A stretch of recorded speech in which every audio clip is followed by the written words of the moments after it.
आज इस लेक्चर के अंदर हम लोग कुछ एमसीक्यू क्वेश्चन की बात करेंगे। बेसिकली ये सारे के सारे क्वेश्चन जो हैं ये प्रीवियस एग्जाम में आए हुए हैं, जेई और एई लेवल के। और इसके अंदर हम लोग बकॉल्स रिले, ठीक है, तो ये हमारा टारगेट रहेगा। बकॉल्स रिले से रिलेटेड होंगे सारे क्वेश्चन, ठीक है। तो इसके ऊपर डिटेल में चर्चा करेंगे। तो यहाँ पे देखो क्वेश्चन क्या क्वेश्चन क्या पूछा गया है कि बकॉल्स रिले जो है वो कॉमनली यूज़ करी जाती है, ठीक है, किसकी प्रोटेक्शन के लिए, ये क्वेश्चन पूछा गया है। तो यहाँ पे देखो बकॉज रिले, ठीक है, जो बकॉज रिले है ये मेनली यूज़ करी जाती है ट्रांसफार्मर की प्रोटेक्शन के लिए, ठीक है। तो क्या होता है कि जैसे मान के चलते हैं ट्रांसफार्मर होता है, तो ट्रांसफार्मर हम लोग उसको क्या करते हैं, ऑयल के अंदर डिप करके रख देते हैं, ठीक है। ये होता है ट्रांसफार्मर टैंक, इसको टैंक कह देते हैं। देन यहाँ पे ये पाइप निकला होता है आपका, ठीक। यहाँ पे कंजर्वेटर होता है, ठीक है। कंजर्वेटर के अंदर पानी, वो पानी कह रहा हूँ, तेल भरा होता है, यही ट्रांसफार्मर ऑयल। एंड देन ये बाहर जो है वाया ब्रीथर, हम इसे ब्रीथर के थ्रू हम इसको एयर को सक और इंसर्ट करते रहते हैं। तो यहाँ पे कहीं बकॉल्स रिले लगी होती है, बकॉल्स रिले, ठीक है। और इसका काम क्या होता है, इसका काम होता है कि जितने भी इंटरनल फॉल्ट हैं, ऑल इंटरनल फॉल्ट्स, यहाँ पे हमारे ट्रांसफार्मर को बचाना, ठीक है। तो बेसिकली इसका करेक्ट आंसर है second one is the correct answer. ना यहाँ पे पूछा गया है बकॉल्स रिले इज, अब बकॉल्स रिले क्या है, ठीक है, सॉरी कहाँ पे लगी होती, बकॉज रिले इज, ठीक है। तो connected in pipe connecting transformer conservator. अभी देखो यहाँ पीछे डायग्राम मैंने आपको बना के दिखाया था, ये वाला डायग्राम देखो, this one is your conservator, ठीक है। ये बकॉल्स रिले है और ये तुम्हारा ट्रांसफार्मर टैंक है। ना आप देखो ये चीज़ पूछ रहे हैं किसके बीच में लगी होती है, तो पाइप कनेक्टिंग ट्रांसफार्मर और कंजर्वेटर, अच्छा ठीक है।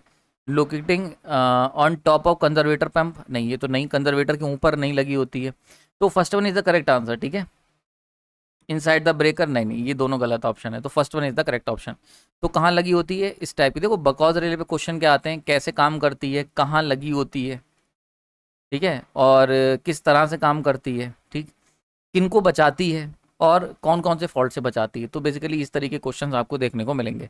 तो बकॉज रिले, ठीक है, आई होप समझ में आ रहा होगा। तो ये कहाँ लगी होगी, ट्रांसफार्मर पाइप जो कि ट्रांसफार्मर और कंजर्वेटर के बीच में।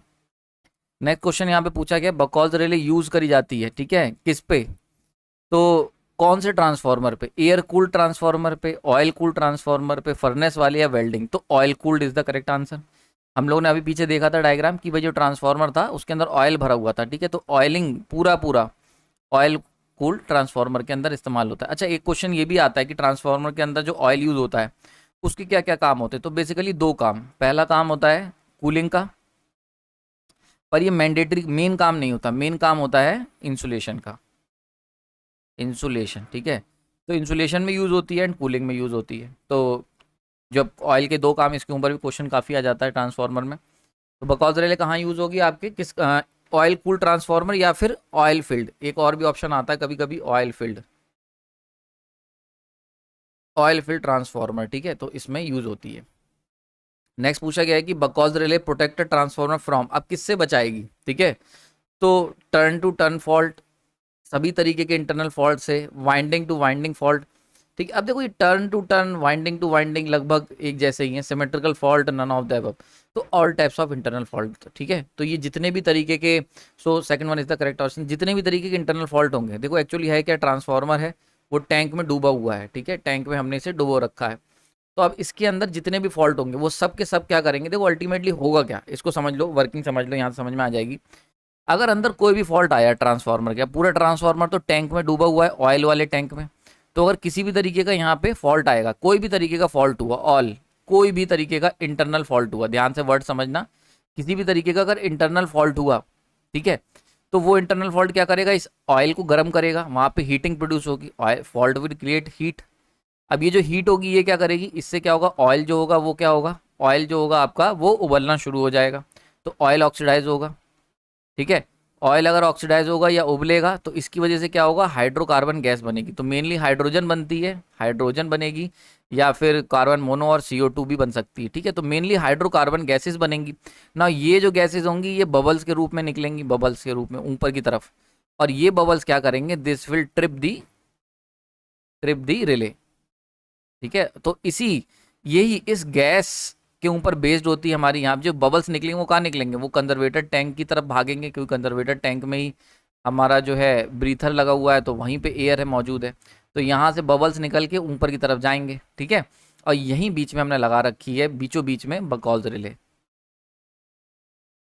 समझ में आ रहा है, बकॉल्स रिले। अब ये जो बकॉल्स रिले है, ये जो बबल भाग रहे हैं ऊपर की तरफ, इससे एक्चुएट हो जाएगी, इसीलिए इसे गैस एक्चुएटेड रिले भी कहते हैं। गैस एक्चुएटेड, गैस जो निकलेगी हाइड्रोकार्बन ये वाली, इससे ये एक्चुएट हो जाएगी, तो इसे इसीलिए गैस एक्चुएटेड रिले भी कह देते हैं। तो किसी भी तरीके का इंटरनल फॉल्ट होगा, all internal types of fault के लिए ये रिले काम करेगी। Which of the following is not fitted on the transformer. अब ट्रांसफार्मर के ऊपर क्या नहीं फिट होता, ठीक है, तो बहुत ही सिंपल आंसर है, कम्यूटेटर फिट नहीं होता। कम्यूटेटर का काम आप जानते हो, कम्यूटेटर का काम होता है एसी को डीसी में कन्वर्ट करना और डीसी को एसी में कन्वर्ट करना। एसी को डीसी किस में, जब हम बात करते हैं जनरेटर की, तो उसके अंदर क्या होता है, एसी बनती है आर्मेचर वाइंडिंग में, आर्मेचर वाइंडिंग में एसी बनती है, और बाहर हमें सप्लाई होती है, सप्लाई जो होती है वो डीसी में की जाती है। तो यहाँ पे लगा होता है, मेन रोल होता है कम्यूटेटर का, ठीक है। कम्यूटेटर के ऊपर एक और क्वेश्चन आता है, it is a mechanical rectifier in case of generator. And यहाँ पे ये कब होता है, डीसी टू एसी हम सप्लाई देते हैं डीसी की, और आर्मेचर वाइंडिंग जो होती है उसके अंदर एसी बननी, एसी की ज़रूरत होती है। तो यहाँ पे भी कम्यूटेटर का काम आता है, और यहाँ पे इसका काम होता है मोटर के अंदर, it will act as a mechanical inverter. तो ये कुछ क्वेश्चंस हैं जो कम्यूटेटर के ऊपर आ सकते हैं, ठीक है। तो कम्यूटेटर का इस्तेमाल होता है बेसिकली डायनेमिक कम्यूटेशन में, लेकिन यहाँ पे कोई काम नहीं है, ब्रीथर लगा होगा, कंजर्वेटर लगा होगा, बकॉल्स रिले लगी होगी। तो first one is the wrong answer, या कह सकते हो वही पूछा गया है, नॉट फिटेड। नाउ एक और क्वेश्चन पूछा गया है कि अ relay use for the protection of motor against overload is. अब देखो ओवरलोड के केस में कौन सी रिले यूज करेंगे, तो ओवरलोड, मैंने एक आपको रिले वाला क्वेश्चन वाला करवाया है, वहाँ पे भी बात बताई। जब भी आप ओवरलोड की बात करेंगे, तो ओवरलोड जो होगा वो डायरेक्टली लिंक होता है किससे, हीट से। यानी कि अगर कहीं पे ओवरलोडिंग हो रही है तो इसका मतलब हीटिंग जनरेट हो रही है, तो थर्मल रिले से काम चल जाएगा। तो थर्मल रिले का इस्तेमाल हम लोग करेंगे ओवरलोडिंग को प्रोटेक्शन के अगेंस्ट। अच्छा, dash is a device of the transformer which takes up expansion and contraction of oil. अब देखो क्या होता है, यहाँ पे एक बड़ा अच्छा क्वेश्चन पूछा गया है। अगर हम बात करते हैं ट्रांसफार्मर की, तो ट्रांसफार्मर के अंदर हमने अभी देखा, ट्रांसफार्मर को डिप कर दिया गया था तेल के अंदर, और यहाँ पे लगा हुआ था कंजर्वेटर, कंजर्वेटर के अंदर एक्स्ट्रा तेल भरा रहता है, ठीक है। और यहाँ पे फिर लगा होता है ब्रीथर, जिससे हम सांस लेते हैं, ब्रीथर। ब्रीथर के अंदर यूज होता है सिलिका जेल, सिलिका जेल। अभी मैं उसके ऊपर भी क्वेश्चन आएगा। तो ब्लू कलर होगा सिलिका जेल का, अगर ब्लू कलर है, समझ लो अभी आगे क्वेश्चन आएगा, ब्लू कलर होगा तो मतलब ड्राई है, और वहीं पे पिंक कलर अगर हो गया, पिंक कलर, तो मतलब वेट है, ठीक है। पिंक कलर अगर हो गया तो वेट है, मतलब गीली है। तो सिलिका जेल का काम क्या होता है, आपने देखा होगा यार, मतलब जब तुम जूता खरीदते हो, दवाएं खरीदते हो, कोई भी डिब्बी खरीदते हो, तो उसके अंदर पुड़िया पड़ी होती हैं सिलिका जेल की, तो वो बेसिकली मॉइस्चर को एब्जॉर्ब करने के लिए पड़ी होती हैं, ठीक है। तो सिलिका जेल का काम क्या होता है, सिलिका जेल इसका काम होता है मॉइस्चर को ये क्या करती है, एब्जॉर्ब कर लेती है, ठीक है, मॉइस्चर को सोख लेती है, ठीक। तो सिलिका जेल का काम समझ में आ गया, मॉइस्चर को एब्जॉर्ब करना है। अब क्या होता है, जब भी ये यहाँ पे क्या है, एयर है, ठीक है। अब एयर जो है वो आगे और अंदर और बाहर एक्सचेंज जब भी होगी, तो बाहर की जो ये भी एयर है, पर जो एटमॉस्फेयर की एयर है, मान लो बारिश हो रही है, तो यहाँ बाहर की एटमॉस्फेयर की जो एयर है उसके अंदर मॉइस्चर होगा मौजूद, है ना। जो बाहर की एयर होगी उसके अंदर मॉइस्चर मौजूद होगा, और लेकिन मॉइस्चर वाली एयर अगर अंदर चली गई तो एयर की क्वालिटी बेकार हो जाएगी। क्वालिटी बेकार होगी अगर एयर जो है वो मॉइस्चर्ड एयर, ठीक है, मॉइस्चर वाली एयर जो है वो अगर अंदर चली गई, तो क्या होगा, इससे डाइलेक्ट्रिक जो होगी, डाइलेक्ट्रिक स्ट्रेंथ वो वीक हो जाएगी। समझ में आ रहा है, तो डाइलेक्ट्रिक स्ट्रेंथ जो है वो वीक हो जाएगी। तो मॉइस्चर वाली एयर अंदर नहीं जानी चाहिए भैया, कुछ भी करो, मॉइस्चर वाली एयर अगर अंदर चली गई तो इंसुलेशन जो है ऑयल का इंसुलेशन जो है उस पर भी असर पड़ेगा, साथ ही साथ अंदर अगर चली गई तो वीक कर देगी पूरा इंसुलेशन सिस्टम। तो इसीलिए मॉइस्चर को एब्जॉर्ब करना ज़रूरी है। तो जब भी एयर एयर प्लस मॉइस्चर ये जब अंदर जाने लगता है तो सिलिका जेल से होके जाता है। सिलिका जेल क्या करती है, इस मॉइस्चर को बाहर कर देती है, ज़ीरो, और अंदर केवल ड्राई एयर को भेज देती है। तो that is the property of silica gel, ठीक है। खैर ये सब ब्रीथर का काम हो गया, ब्रीथर का काम हो गया यहाँ पे सांस लेना। लेकिन क्वेश्चन पूछा गया है कि कौन सी device expansion and contraction of oil में काम करती है। अब देखो, जब हम तेल भर रहे हैं तो अगर हॉट वेदर है, गर्मियाँ है या अंदर भी ऑपरेशन चल रहा है, तो ये तेल जो होगा वो एक्सपेंड होगा, ठीक है। तो जब ये एक्सपेंड होगा तो ये तेल क्या होगा, यहाँ पे देखो इतना स्पेस दे रखा है ना आपके पास, this one is the air, तो ये तेल क्या होगा, इसका लेवल ऊपर बढ़ जाएगा ऐसे। और वहीं पे जब क्या होगा, जब यहाँ पे कॉन्ट्रैक्शन होगा, जैसे सर्दियाँ, तो अगर हम बात करते हैं यहाँ पे कूल वेदर की, कूल वेदर, जब ठंडी आएंगी सर्दियाँ, तो ऐसे केस में क्या होगा, जो तुम्हारा तेल है वो क्या होगा, कॉन्ट्रैक्ट होगा, कॉन्ट्रैक्ट होगा तो क्या होगा, तेल का लेवल नीचे खिसक जाएगा, यहाँ तक आ जाएगा। तो ये एक्सपेंशन और कॉन्ट्रैक्शन है, इसी के लिए हम लोगों ने ये कंजर्वेटर टैंक लगा रखा होता है। तो कंजर्वेटर टैंक का ये काम है, तो करेक्ट आंसर यहाँ पे थर्ड है। कंजर्वेटर टैंक का काम होता है कि जो तेल एक्सपेंशन को, तेल के एक्सपेंड को, अगर तेल एक्सपेंड होगा तो ऊपर भर जाएगा, तो उसके लिए जगह दे रखी है, और अगर बचे मतलब सिकुड़ेगा तो ये जो बचा हुआ तेल है ये नीचे की तरफ शिफ्ट हो जाएगा। समझ में आ रही बात है। तो conservator will act as a storage of oil, तो वो क्या करता है, इस ऑयल की तरह रखता है। अच्छा, आपको ध्यान दिया होगा, किसी भी तरीके का तुम प्लांट देख लो, हाइड्रो पावर प्लांट देख लेना, हाइड्रो पावर प्लांट, तो वहाँ पर भी इस तरीके का एक कंजर्वेटर टैंक टाइप का हम लोग बनाते हैं। जब पढ़ाऊंगा तो उसको डिटेल में कवर करूंगा। तो वहाँ पे तो हर जगह जब भी हमें कहीं पे भी उम्मीद होती है कि ये एक्सपेंड हो सकता है या कॉन्ट्रैक्ट हो सकता है, तो वहाँ पे इस तरीके का बैलेंसिंग सिस्टम का इस्तेमाल करते हैं। तो ट्रांसफार्मर में तो हमने ये कंजर्वेटर टैंक कर दिया। एक और बड़ा इंटरेस्टिंग बताता हूँ तुम्हें, कभी रेलवे में गए होगे, रेलवे में, तो रेलवे में इलेक्ट्रिक लाइंस जो होती हैं, आपने देखा होगा, ये टावर होता है, ये लाइन गई होती है, ये टावर चल रहा होता है, और यहाँ पे देखा होगा एक इस तरीके के वजन लटके होते हैं, है ना, ये वेट लटके होते हैं, इनका काम भी यही होता है, ठीक है। तो ये मान के चलते हैं इस तरीके से होता है। इनका काम क्या होता है कि अगर गर्मियाँ आई, ठीक है, हॉट वेदर, तो ये तार एक्सपेंड होगा, तो तार एक्सपेंड होगा। अब रेलवे का काम क्या है कि जो इलेक्ट्रिक लाइन्स है, क्योंकि ट्रेन का जो पेंटागन होता है वो उससे टच होके चलता है ऐसे करके, तो ये लाइन हमेशा क्या होनी चाहिए, ऑलवेज स्ट्रेच रहनी चाहिए, बिल्कुल सीधी रहनी चाहिए ये लाइन, ठीक है। तो इसके लिए ज़रूरी है कि हमेशा टेंशन बनी रहे, ठीक। अब अगर इसकी टेंशन लूज हो गई, मतलब जैसे गर्मी आई, हॉट वेदर, ठीक है, तो ऐसे में क्या होगा, ये ऐसे झूल जाएगा, सैग आ जाएगा इसके अंदर, ठीक है, क्योंकि एक्सपेंशन हो गया, ठीक है। तो और अगर सर्दियाँ आएंगी तो ये बिल्कुल ऐसे हो जाएगा, छोटा हो जाएगा, तो टूट जाएगा। तो इन दोनों चीज़ों को, यानी कि एक्सपेंशन एंड कॉन्ट्रैक्शन, इसको पिक्चर में इंक्लूड करने के लिए वेट लटका देते हैं, वेट से तार बांध देते हैं। तो जब गर्मियाँ आती हैं, एक्सपेंड होता है, तो ये वेट नीचे की तरफ खिसक जाते हैं, इधर वाले वेट्स, तो उससे क्या होगा, ये जो सैग आता है ये दूर हो जाता है और वापस से स्ट्रेचिंग हो जाती है। और वहीं सर्दियाँ आती हैं तो ये जब सर्दियों में जब कॉन्ट्रैक्शन होता है तो ये वेट ऊपर खिसक जाते हैं, ठीक है, ऊपर खिंच जाते हैं। तो ऊपर जाने से क्या होता है कि ये यहाँ का जो तार है ये वाला, दिस विल अंडर यूटिलाइज, तो ये यूटिलाइज हो जाता है, तो तार टूटता नहीं है। तो हर बार तार में टेंशन जो होती है बराबर बनी रहती है।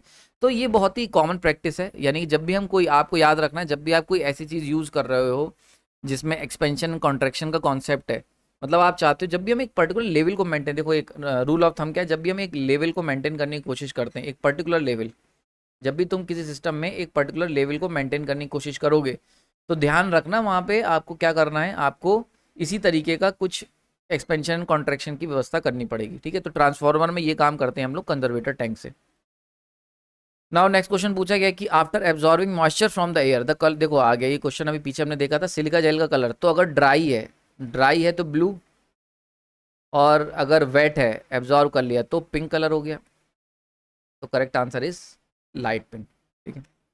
नाउ नेक्स्ट पूछा है सिलिका जेल जो होता है वो ब्रीथर में यूज होता है फॉर, किस काम के लिए यूज होता है, ये भी बताया था, मॉइस्चर को एब्जॉर्ब करने के लिए, फायर से बचाने के लिए, prevent heating, all of the above, तो प्रिवेंट मॉइस्चर एब्जॉर्प्शन, ठीक है। तो first one is the correct answer, कि मतलब मॉइस्चर ना चला जाए, ठीक है। नाउ यहाँ पे एक क्वेश्चन देखो, ये पूछा गया है बकॉज रिले यूज फॉर डिटेक्टिंग, तो अब देखो इस बात को भी समझ लो। ट्रांसफार्मर की जब हम बात करते हैं, तो ट्रांसफार्मर हो गया या कोई भी मशीन की तुम बात करते हो, कोई भी मशीन ले लो, उसमें कोई दिक्कत नहीं है। तो उसके अंदर दो तरीके के फॉल्ट हो सकते हैं, एक होते हैं इंटरनल फॉल्ट, इंटरनल मतलब अंदर के समस्याएं, ठीक है, अंदर वाइंडिंग करी हुई है, किसी में फॉल्ट आ गया, इंटरटन फॉल्ट आ गया, कुछ भी हो सकता है, इंटरनल फॉल्ट। और एक होते हैं एक्सटर्नल फॉल्ट, एक्सटर्नल मतलब आसपास की लाइन में कहीं ट्रांसफार्मर की जो कनेक्शन आ रहे हैं, इसमें कहीं कोई खराबी आ सकती है, ये शॉर्ट हो गया, आर्किंग हो गई, ये एलजी फॉल्ट हो गया, कुछ भी हो सकता है, तो ये होगा एक्सटर्नल फॉल्ट, ठीक है। तो इंटरनल फॉल्ट अगर होते हैं, मतलब एक ट्रांसफार्मर अब टैंक में डूबा हुआ है, अब इस टैंक के अंदर कोई भी फॉल्ट होगा, तो इस काम उसको हम कहेंगे इंटरनल फॉल्ट्स, इस टैंक के बाहर के जो फॉल्ट होंगे these are what you called external faults. तो एक्सटर्नल फॉल्ट जो होते हैं उनके तो लिए तो हम लोग अलग अलग रिले यूज़ करते हैं, जैसे कि हम लोग यूज़ करते हैं डिफरेंशियल रिले यूज़ कर लेते हैं, डिफरेंशियल रिले, ठीक है, बहुत तरीके की चीज़ें यूज़ करते हैं। तो डिफरेंशियल रिले बहुत ही कॉमन स्कीम है, इसको हम लोग पायलट वायर स्कीम के नाम से भी जानते हैं, पायलट वायर स्कीम, ठीक है। तो रिले वाला लेक्चर मैंने रिले वाले एमसीक्यूज कवर करें, वहाँ पे ये चीज़ बताइए, ठीक। तो अब ये होगा एक्सटर्नल फॉल्ट। अब इंटरनल फॉल्ट मतलब टैंक के अंदर, तो टैंक के अंदर जिसमें ट्रांसफार्मर डूबा हुआ है, तो उस काम के लिए जो भी फॉल्ट होगा वो कौन डिटेक्ट करेगा, वो यूज़ करेंगे हम उसके लिए बकॉल्स रिले, ठीक है। तो करेक्ट आंसर यहाँ पे हो गया, बकॉल्स रिले किसके लिए यूज़ होता है, इंटरनल फॉल्ट के लिए केवल। नेक्स्ट पूछा गया है कि मेन वर्किंग प्रिंसिपल क्या है बकॉल्स रिले का, ठीक है, used in 3 phase transformer for internal protection, ठीक है। What is the main working principle. तो मेन वर्किंग प्रिंसिपल क्या है, एसिडिटी का जनरेट होना नहीं, विस्कोसिटी नहीं, ठीक है, टेम्परेचर भी नहीं है, क्योंकि हाँ generation of hydrogen gas inside the tank. इसीलिए एक क्वेश्चन और आता है, पता बकॉल्स रिले कौन सी टाइप की रिले है, तो it is a gas actuated relay, gas actuated relay, ठीक है, गैस एक्चुएटेड रिले। मतलब ये कौन सी रिले है, तो ये गैस एक्चुएटेड रिले है। गैस की वजह से ये ट्रिप होती है, मैंने बताया ना, बबल्स बनने लगेंगे, तेल उबलेगा, उसमें से हाइड्रोजन गैस बनेगी, बबल के रूप में ऊपर जाएगी और रिले क्या होगा, ट्रिप हो जाएगी। So it is a gas actuated relay. तो इसमें ध्यान रखना इस चीज़ को, इसमें किसी भी तरीके का आपका कन्फ्यूजन नहीं होना चाहिए, ठीक है। आई होप समझ में आ रहा होगा, कोई दिक्कत नहीं होनी चाहिए। Next, in case of transformer because relay is use to protect from. अब ट्रांसफार्मर जो है, ठीक है, बकॉज रिले किससे बचाती है, ठीक। तो यहाँ पे कुछ ऑप्शन दे रखे हैं कि अर्थ फॉल्ट से बचाती है, इंसिपिएंट फॉल्ट से बचाती है, ओवरलोड फॉल्ट से, या हाई वोल्टेज सर्जेस से। देखो हाई वोल्टेज सर्जेस वाला जो कॉन्सेप्ट है ये बाहर एग्जिस्ट करेगा, एक्सटर्नल आ गया ये भी। अर्थ फॉल्ट है ये भी एक्सटर्नल हो गए, ठीक है, these are both are external. अगर अर्थ फॉल्ट हो रहा है, ठीक है, या फिर किसी भी तरीके का हाई वोल्टेज फॉल्ट है, तो ये दोनों की दोनों एक्सटर्नल फॉल्ट हो गए।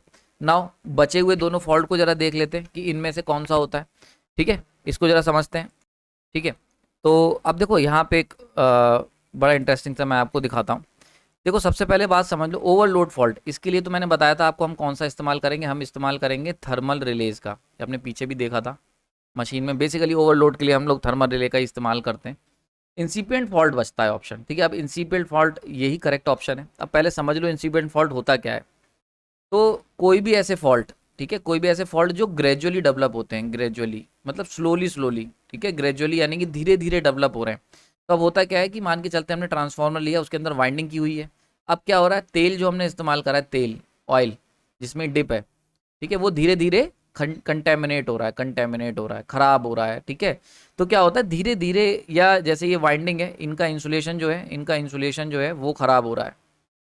तो इंसिपिएंट फॉल्ट कैसे होते हैं कि धीरे धीरे डेवलप होते हैं, यानी कि उनके अंदर धीरे धीरे डिटोरेशन आने लगता है, एंड देन एकदम से बड़ा फॉल्ट बन जाते हैं। तो ऐसा क्या होता है, तो ये चीज़ होती है जब हम बात करते हैं ट्रांसफार्मर को डिप करके। तो मान के चलते हैं तेल की क्वालिटी है वो धीरे धीरे ख़राब हो रही है, कंटेमिनेट हो रहा है, मिक्सचर बनता मिक्स होता जा रहा है, उसमें कोई फॉल्टी चीज़ें, या फिर कह सकते हैं कि जो वाइंडिंग का हम इस्तेमाल कर रहे हैं, ये जो वाइंडिंग आप देख रहे हो, ये वाइंडिंग ख़राब होने लगती है, ठीक है। तो इसका जो इंसुलेशन है, इसका जो इंसुलेशन है वो ख़राब हो रहा है, धीरे धीरे ना वीक होता चला जा रहा है। तो these all are comes under the category of incipient fault, यानी कि ऐसे फॉल्ट जो ग्रेजुअली होंगे, मतलब धीरे धीरे होंगे, देन एकदम से एक दिन ऐसा आएगा कि एकदम से इंसुलेशन फेलियर हो जाएगा, ठीक है। तो जैसे वाइंडिंग करी हुई है हमने, अभी वाइंडिंग आपस में घिस रही, खराब हो रही, धीरे धीरे एक दिन आएगा कि पूरा इंसुलेशन फेल हो गया और यहाँ पे अंदर कोई भी शॉर्ट सर्किट इंटरटर्न फॉल्ट हो गया। समझ में आ रही बात ये। तो जितने भी इंसिपिएंट फॉल्ट्स होते हैं ट्रांसफार्मर के अंदर, मतलब ग्रेजुअली होने वाले, देखो जब बाहर वाले होंगे, एक बात समझो इस बात को, एक्सटर्नल फॉल्ट जो होंगे एक्सटर्नल, वो सारे के सारे सडन फॉल्ट होते हैं, सडन, एकदम से लाइटनिंग गिर गई या एकदम से तार टूट के ज़मीन पे गिर गया, ठीक है। तो ऐसा नहीं होगा कि धीरे धीरे धीरे धीरे कई दिनों से चल रहा है एंड देन वहाँ पे फॉल्ट हुआ। समझ में आ रही बात ये। तो ट्रांसफार्मर की बात कर रहे हैं यहाँ पे, तो ये सारे के सारे इंसिपिएंट फॉल्ट की कैटेगरी में आते हैं। तो ऐसे फॉल्ट जो हल्के हल्के होंगे, रोज थोड़ा थोड़ा खराब हो रहा है, डिटोरेट हो रहा है ट्रांसफार्मर, एंड देन एक दिन उसमें एकदम से फॉल्ट हो जाएगा। तो ये सारे के सारे फॉल्ट को बचाने के लिए हम लोग क्या करते हैं, बकॉज रिले, क्योंकि ये भी अंदर का मामला है। तो these are comes under the category of internal faults, internal faults. तो ये भी इंटरनल फॉल्ट्स की कैटेगरी में ही आता है, ठीक है। तो इंसिपिएंट फॉल्ट इज द करेक्ट। ये अच्छा क्वेश्चन था, इसमें आपको बहुत सारे लोग कंफ्यूज हो जाएंगे, तो याद रखना incipient fault is the correct option. तो आई होप समझ में आया होगा। बकॉज रिले पे हमने यहाँ पे 10-12 क्वेश्चन लिए और उसमें आपको कवर करा है। बकॉज रिले भी मैंने समझा दी है, साथ ही साथ जितने भी तरीके के पॉसिबल क्वेश्चंस थे जो प्रीवियस ईयर पेपर्स में पूछे गए हैं रिलेटेड टू बकॉज रिले, वो सब के सब हमने यहाँ पे कवर कर दिए। आपने अपना कीमती समय दिया उसके लिए धन्यवाद। और इसी तरीके के मैं छोटे छोटे टॉपिक पे जो क्वेश्चंस आए हुए हैं वो लाता रहूँगा आपके लिए। और जुड़े रहें, देखते रहें, पसंद आया तो लाइक कर सकते हैं।